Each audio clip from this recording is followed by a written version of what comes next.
and the mucosa itself. Now I'm going to put it up to 40, so this is high power. Yes, right in here, that's still in the submucosa.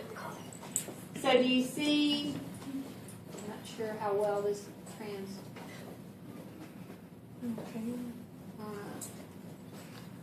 the mucosa itself is still that dark pink. It looks kind of like a crazy fringe.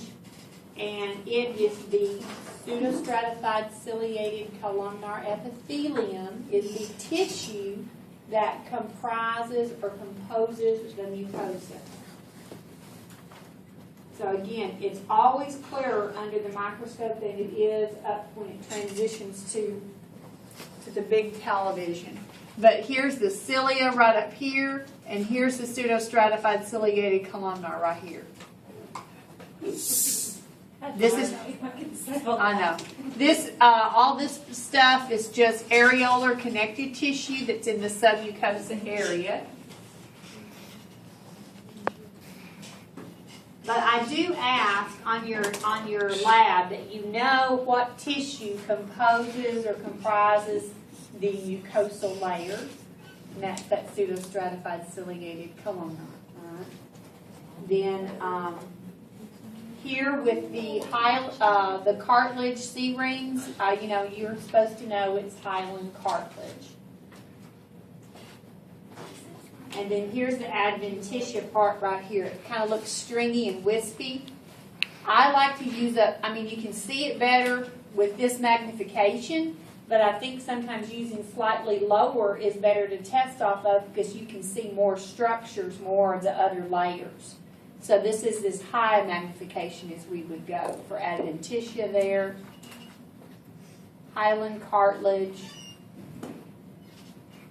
submucosa. So are we going to have a lot of the microscopes on? As many as I can put on there. I mean, that's the only thing that makes the test even remotely challenging because it's such an easy, I mean, you're talking about parts of the nose. Mm-hmm. I mean, it's just not hard anatomy. So the only there thing... won't be pictures, except for the one that you said, one, what's that? Was it a sinus? No, the hollow. The hollow of the nose? Did you, I think that one was going to be a picture. I think that's what I wrote. But it possibly would be, yeah.